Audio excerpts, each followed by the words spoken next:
It has arrived. This is the Burger Motorsports intake. Everything is all wrapped up securely. We're just going ahead and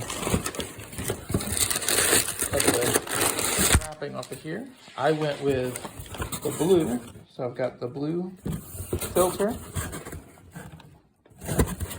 Nice and big. So here it is. We've got a giant intake, and this one is a straight through design. So there's no velocity stack or anything of that nature. We've got a coupler. We've got the air box, comes with it.